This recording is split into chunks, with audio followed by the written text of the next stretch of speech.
Muy buenas tardes. Es un gusto estar comunicadas nuevamente para este episodio de podcast que estaba un poco relegado, por un lado por vacaciones merecidas y por otro lado una gripe muy fuerte con climas europeos muy ásperos. Pero bueno, se hace lo que se puede y sí dio para estudiar muchos temas interesantes, además de recibir una invitación para ir a Arabia, cosa que hasta el día de mañana no tengo la confirmación. El episodio pasado empecé a insistir un poco en las estadísticas y también en ese mapeo de la performance, porque cada vez es más importante la interpretación de los datos que obtenemos, donde en algún episodio también conté mi visita al centro IBM en Wimbledon, que me dejó muy asombrada, me dejó pensando del tenis del futuro, así como está cambiando en la cancha, está cambiando en los físicos, está cambiando en la información, está cambiando en muchas áreas el tenis y hay que adaptarse muy rápido, porque todas quieren vivir del tenis y entrar dentro de las top 100, donde no pierden dinero jugando como profesional, ¿no? Así que hay muchísimos más torneos también, pero yo diría que en este año he observado 3-4 categorías de jugadoras, las que no dan espacio a nada y que pelean por la punta de las top 10. Después hay 4, 5, 6 que quieren entrar en ese lugar selecto donde se pelea la punta, que ya es otro nivel también de equipos y de conocimiento también específico aplicado de lo último que sale en el mundo, para no dar ventaja en nada. Y después están, yo diría, las 100 jugadoras que siguen, trabajando muchas muy en serio, como veo también 3, 4 sudamericanas dando lo mejor, haciendo falta algunos recursos para poder elegir ciertos torneos en épocas del año que les son más eficientes para mejorar su ranking, o de poder contratar profesionales con más conocimientos que les ayuden a mejorar más rápido. Porque sin el conocimiento definitivamente uno sí puede copiar, como yo decía, lo que hacen otras o mirar las redes, pero hay que tener conocimiento de todos los factores que inciden en cada decisión que uno hace en cada área, y para eso hay que tener conocimiento ya de distintas áreas y tener expertos apuntalando cada sesión de entrenamiento y cada decisión que se hace. Vemos que Sabalenka viaja con 4 o 5 personas, que cada uno se ocupa de lo suyo. Lo vi a Djokovic también, Alcaraz especialmente.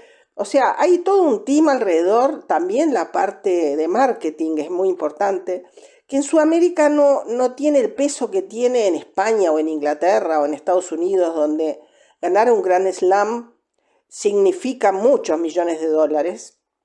Pero también están los países que luchan por tener un jugador dentro de los top 50 o top 20 o top 10, y ahí estamos luchando en Sudamérica que eso pase, aunque se hace muy difícil. Por más de que hay más torneos, hay varias jugadoras que deciden emprender ese camino y les gustaría hacerlo, pero donde yo le veo un gran problemita es que estar también apoyando a las jugadoras con todo lo que se puede también en la parte económica y conocimiento para que terminen yendo a una universidad. Si bien es fantástico desde el punto de vista de la educación de la chica, hay otras jugadoras que apuestan todo y no van a la universidad o dejan la universidad y no cuentan con los medios necesarios. Entonces Yo diría que hay que tener muy claro ya a los 15, 16 si uno va a emprender ese camino y decirlo. Porque si hay 3 jugadoras que no van a ir a la universidad y apuestan todo, bueno, yo diría que hay que darle una chance a esas chicas, porque si no uno lo que está haciendo es financiando las becas universitarias. Me parece válido y yo me recuerdo que también he tenido beca en mi época de juvenil. No me dejaron ir a Estados Unidos mis padres, me dijeron tenés que estudiar acá. Y bueno, son decisiones, pero con los pocos recursos que hay en Sudamérica hay que tener las cosas más claras desde el inicio. Yo noto que en los varones se la juegan más que en las chicas, de no ir por el lado de la universidad.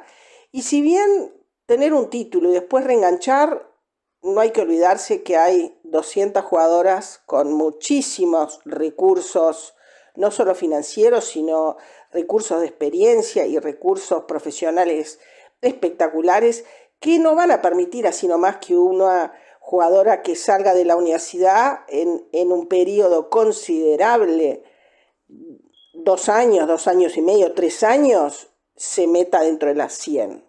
Hay casos muy contados de esas experiencias que pasan también, y también tenemos casos como por ejemplo Pegula o Kiss, que tuvieron 10 wildcards para los Grand Slam y ganan recién torneos muy grandes después de 8 años de estar intentando todo al máximo nivel.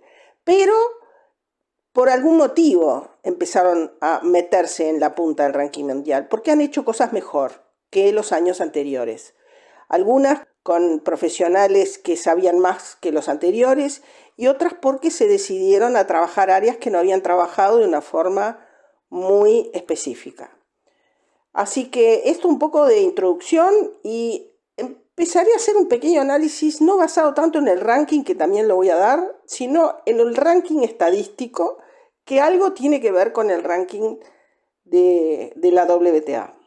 He enfatizado en los episodios anteriores y también en un short publicado de Emiliana Arango sobre algunos datos de su carrera que le permitieron entrar dentro de las top 50 y así ser la mejor latinoamericana en el ranking profesional de tenis femenino. Esos factores determinantes que son el tema del saque, el tema de los porcentajes de los saques, las doble faltas, los tiebreaks ganados, cuántas ocasiones pueden revertir scores adversos, todo eso se está analizando. Y como ya había dicho que el tenis cambió de muchos rallies y muchas estrategias, se está estudiando qué se hace para liquidar en 4 o 5 intercambios el punto. Y para ello hay que tener un saque muy bueno, efectivo, potente, eficaz en su elección de qué efecto, en qué momento, hacia qué lado. Y también todo el tema biomecánico que fue determinante en Sabalenka, es determinante en Rybakina, que es la mejor sacadora que ha ganado las finales en Riyadh. Son los que hacen la diferencia. Así como también vimos que Sabalenka hizo correcciones y está de número 1. Coco Gauff también contrató al mismo biomecánico para ganar un poco de terreno en esa área. Y bueno, ganó Roland Garros. No tanto por el tema del saque, que justo en ese momento lo venía corrigiendo, más por un tema de control emocional, que lo manejó muy bien en una final que Sabalenka, yo diría que se le quemaron los cables en esa final. Pero quien tiene la posibilidad de escuchar el episodio, hemos hecho un análisis muy interesante con Laura de esa final, donde cada una da su opinión de lo que le pareció y vio en Roland Garros este año. Así que comenzaré un poco con el análisis de algunos datos estadísticos de las 10 mejores del mundo. De número 1, en la parte estadística tenemos también que Aryna Sabalenka ganó 63 partidos y perdió nada más que 12. Ha hecho 4 aces por partido, 2,2 doble faltas, ha ganado 88% de los tiebreaks. Iga Swiatek ha ganado 64 partidos, perdido 17. Coco Gauff ha ganado 48 partidos y perdido 16. Ahí vemos que hay una diferencia de los partidos jugados también. Amanda Anisimova tiene un excelente promedio de 47 partidos ganados, 18 perdidos. Rybakina, 59 partidos ganados, 19 perdidos. Y lo que tiene es un promedio de 6,9 aces por partido, que es la que viene en la punta en ese dato. Jessica Pegula, que a mí me encanta porque es la guerrera silenciosa, inteligente, de un perfil bajo, que se toma el metro durante el US Open y se va al hotel. Parece una chica que sale del club de jugar con la madre. Fascinante el personaje de Jessica Pegula, que en algún momento haré un episodio exclusivamente de ella, con la que tuve la oportunidad de hablar en Roland Garros y en Wimbledon también. Jessica Pegula ha ganado 53 partidos y perdido 23. Madison Keys ha ganado 37 y ha perdido 15 partidos. Paulini ha ganado 46 y perdido 21. Mirra Andreeva ganó 40 y perdió 16. Y Alexandrova, que es interesante también, que tiene un tenis muy lindo y una técnica biomecánicamente muy eficiente, ha ganado 47 partidos y ha perdido 26. Yo había enfatizado también en episodios anteriores que ese número de porcentajes del saque y de los games ganados con el saque, teniendo la oportunidad de ejercer presión uno mismo sin depender de la contraria, es el único punto que podemos hacer el winner de entrada, y eso cada vez se aprovecha más. Por eso la potencia y todo lo que es el trabajo de eficiencia del saque está en la mira, especialmente de las 10 mejores del mundo. Tenemos que Aryna Sabalenka ganó 77,7% de sus games donde ella sacó. O sea que le ha dejado un margen de 23% a que la contraria pudiera, digamos, doblegarla. Es muy fuerte ese número. Y ha hecho un 68,4% de primeros saques. Ese detalle también lo vengo mencionando para las chicas, de que su porcentaje, que lo midan constantemente, que sea más de un 60, 61, 62%. Bueno, Sabalenka tiene un 68,4% de sus primeros saques exitosos. Y Iga Swiatek tiene un 76,8% de games ganados, o sea que también vemos lo incidente que es el saque en sus triunfos. Coco Gauff, que ha contratado al biomecánico para mejorar ese aspecto, ya cambia totalmente el número. Tiene un 68,2% de games ganados con su saque. A diferencia de las otras, yo diría 8 jugadoras dentro de las top 10. Ella tiene 10% menos de probabilidad en este momento de ganar los games cuando ella saca. Le está dando una ventaja a la contraria, por eso trabaja en la eficiencia del saque. Su segundo saque es como parecido al de las demás. Después Anisimova tiene un porcentaje similar al de Swiatek, de 73,2% de games que gana ella sacando. Después Elena Rybakina bate el récord con 82,5% de games que ella gana cuando saca. O sea que le da pena, casi un 20%, a que la otra pueda hacer algo, porque o no llegan a la pelota o la devuelven muy regaladas, digámoslo así, o digamos las jugadas con Rybakina normalmente, especialmente en dura, no son más de 3 pelotas. Entonces ahí se define casi todo con ese saque. Después Pegula tiene un muy buen número en cuanto a los games que gana con su saque. Ella me había contado que había trabajado en el tema del saque, así como de su movilidad. Volveré a poner la entrevista online en algún momento, cuando haga un poco por jugadora una especie de historia de cada una, porque hay historias muy interesantes de evolución, de aprendizajes, de cómo piensan y de qué tienen como metas, así como hablamos con Stefani y Haddad, que nos contaron un poco de qué quieren mejorar dentro de su juego y su carrera. Bueno, Jessica Pegula es una de esas jugadoras muy interesantes también. Los primeros servicios que mete adentro de la cancha son 67,3, o sea que también por encima de ese número 62 que siempre menciono.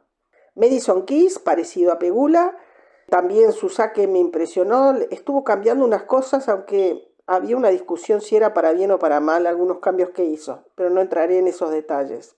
Paolini tiene los games que ella gana con su saque varios porcentajes menos que las demás que he mencionado.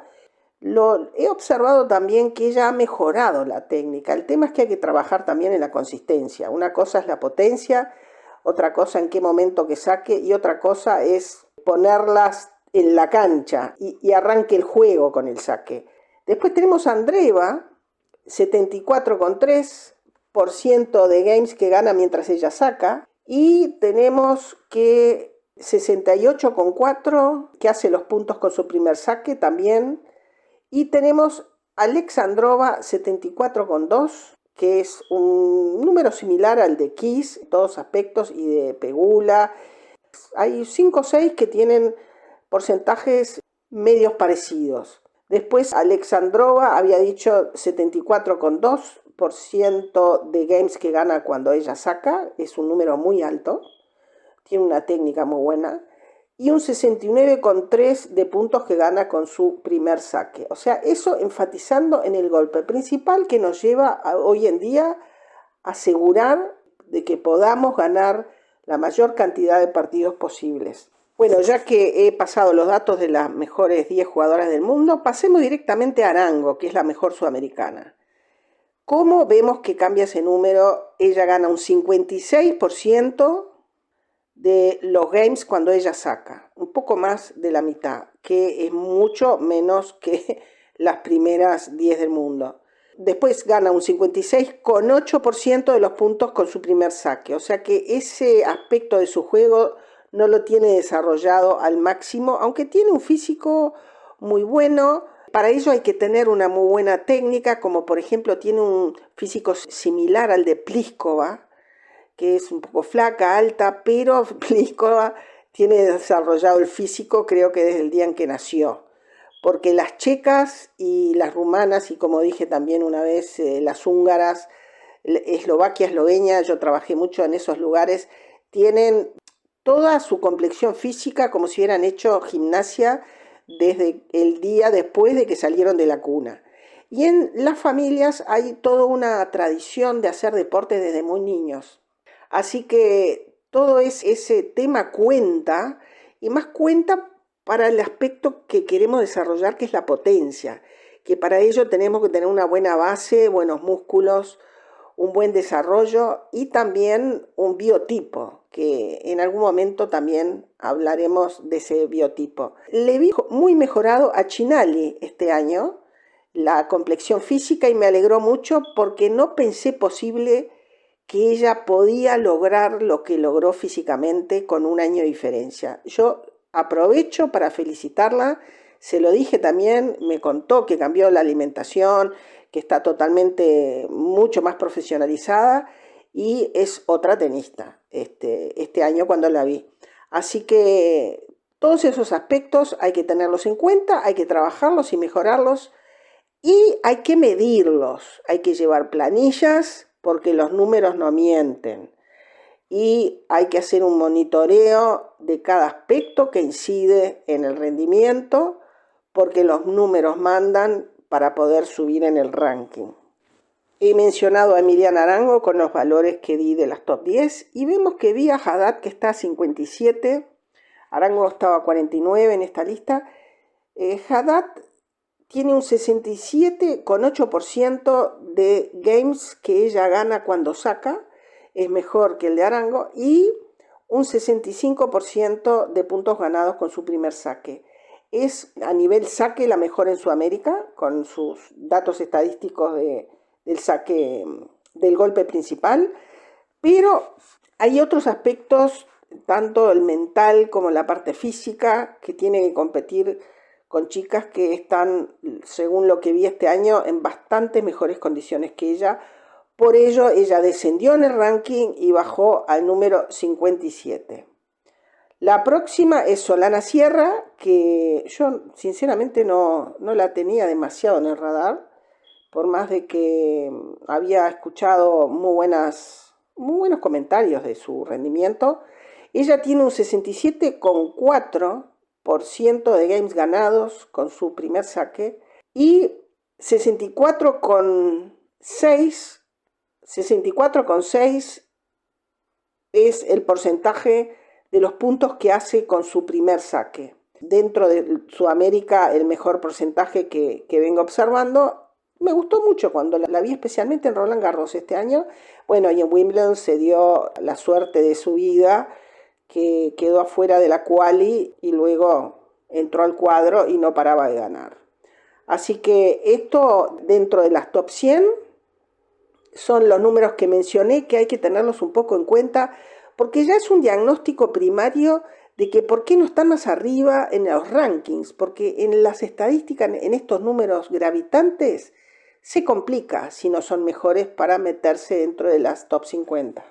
Bueno, ahora como he publicado y difundido algunos datos de Emiliana Arango, que es la mejor sudamericana en este momento, que representa a todo el continente a nivel de tenis profesional femenino, es una jugadora colombiana, nació el 28 de noviembre del 2000, tiene 25 años y tiene el ranking en este momento de 49, aunque su ranking más alto fue 46. Los últimos 52 semanas ha ganado 28 partidos y ha perdido 28. Tenemos también como datos interesantes, bueno, hace un ace por partido, o sea, no es gravitante, tiene que mejorar el tema del saque o sí, si quiere subir más, por las estadísticas que acabo de mencionar de las mejores del mundo y lo que hay que tener para poder tener chances de subir más en el ranking. Tenemos que, como datos que he visto en la parte de su performance, en esos mapas de performance, lo que tiene es que tiene un desarrollo muy parejo, o sea que no tiene debilidad grande en 7-8 factores que hoy inciden, que no permite que la contraria tenga ese hueco donde hacerle un daño. Ella tiene un desarrollo bueno en lo que viene a ser las devoluciones, devolución de primer saque, de segundo, de los tiebreaks, de los porcentajes de primeros saques, de los breakpoints ganados. La eficiencia de su saque es un 69,1% y tiene una fortaleza en las devoluciones. Así que por ese lado le vemos aspectos positivos. Después, para pasar el ranking actual, tenemos a Sabalenka de 1, Swiatek de 2, Gauff de 3, Anisimova, luego Rybakina, Pegula de 6, Madison Keys de 7, Paulini 8, Andreeva de número 9 y Alexandrova de número 10. Después tenemos como las mejores latinas en este último ranking profesional. Tenemos a Arango 49 de Colombia, Bia Haddad 57 de Brasil, Solana Sierra 66 de Argentina. Después tenemos a Osorio 78, que mejoró 2 puestos, estaba en 80, Sarasúa 79. Pasando las top 100 mencionaré también, por supuesto, a las guerreras sudamericanas que han subido y han bajado. Es todo un tema, que es difícil y especialmente por la elección de los torneos también y los equipos que deben de conformar para sólidamente no tener épocas mejores, épocas más blandas o con menos recursos, ¿no? Pero tenemos dentro de las top 150, dentro de las 150 tenemos Lourdes Carlet, que ha jugado 30 torneos, una cantidad muy grande. Julieta Riera, 23 torneos, ranking 181. Una pena, porque ese ranking para entrar a Australia viene difícil, todo lo que tiene que ser main draw, aunque en la quali posiblemente sí entre con el cutoff. Pero es una lucha de las chicas. Después Pigossi, 204, o sea que podrían hacer equipo con Riera. Luego tenemos a Hortensi, que es una jugadora que ha venido subiendo muy bien, una de las juveniles, promesa como cara nueva, 223 en el ranking. Y detrás de Hortensi, 223, tenemos a Giovannini, ranking 226. Hacia las 300, veamos, tenemos a Carolina Alves de Brasil, 245, y paro de contar. Porque ya ahí se complica, entramos en un área de las promisorias jugadoras que podría estar hablando sobre 10, 15 jugadoras más, concentro más en ese aspecto de difundir también lo que hacen las guerreras legendarias top 200 que intentan meterse dentro de las top 50 y dentro de la punta del ranking mundial. Y para ir terminando este episodio voy a difundir una información que di respecto del daño que hacen las redes sociales en todo lo que es la parte cognitiva del cerebro, que es donde principalmente se toman las principales decisiones y toda la parte deportiva dentro de la cancha y del tenis que pasa en el lóbulo prefrontal de nuestro cerebro, y cómo las redes sociales afectan negativamente toda la parte mental. Justo en esta semana hubo confirmaciones que en Australia y también Holanda y otros países más están pensando en prohibir tener una cuenta en las redes sociales por los daños que ya han sido comprobados que forman dentro del cerebro. Yo he hablado el año pasado y el anteaño ya de ese tema porque en Alemania hay expertos de renombre mundial como el Dr. Spitzer, que ha escrito bestsellers respecto de todas las investigaciones de los papers de las universidades, con los números alarmantes de lo mal que hacen las redes sociales, el uso de ellas, de la forma que se está haciendo. Independientemente de eso, bueno, voy a volver a poner el episodio del tema de las redes. Se ha prohibido a sub-16 tener cuentas en redes por el daño que provocan, pero quería terminar este episodio con una reflexión. Todo el tema de lo que son las redes, el Instagram especialmente, que yo no tenía casi uso porque no tenía la necesidad o las ganas de tener algo en Instagram porque no forma parte de mi vida social las redes. Tampoco el Facebook, tuve uno, lo cerré, porque ¿para qué puedo sacarle tiempo a los encuentros personales? Y todo el mundo está reemplazando los encuentros personales por ratos que usan las redes sociales y hacen intercambios muy superficiales que dejan esos destellos dopaminérgicos, como le llama Marian Rojas y otros expertos neurocientíficos, que nos hacen sentir conformes, alegres durante unos segundos en distintos momentos del día, por lo cual la adicción a las redes sociales es alarmante y se produce en el cerebro en los mismos lugares que las adicciones de las drogas, del alcohol, de todo el tema sexual. Es el mismo lugar en el cerebro que se desarrolla ese problema de la adicción. Adicción del Instagram. Es tremenda. Justo en esa semana salieron las resoluciones de la prohibición, que yo ya las había estudiado porque he leído los libros de los neurocientíficos y es un tema que recomiendo, además del uso muy limitado, de no suplantar un encuentro o una charla por Instagram o por WhatsApp o por Facebook o por lo que sea, que no suplanten los encuentros personales. Recomiendo hasta hacer un Zoom donde uno vea a la persona, porque para tener un encuentro con una persona, además hay que verle la cara, hay que verle los ojos, hay que verle los gestos. Para tener un encuentro personal, si no es posible por la distancia, es lo menos que se puede hacer y no lo suplanten por destellos dopaminérgicos que terminan en muchos casos en depresiones, en rupturas de relaciones.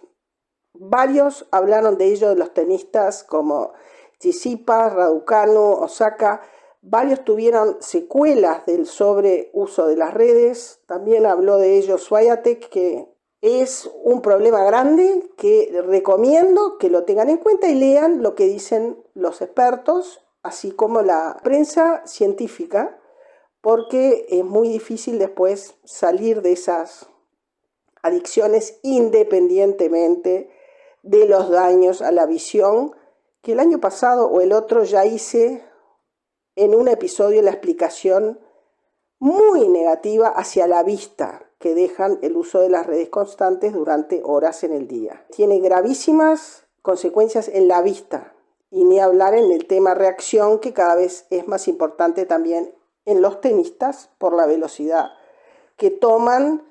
Me despido por hoy, espero que les haya gustado este aporte y vuelvo a divulgar el tema de las redes y las consecuencias negativas. Hasta la semana que viene. Chau, chau.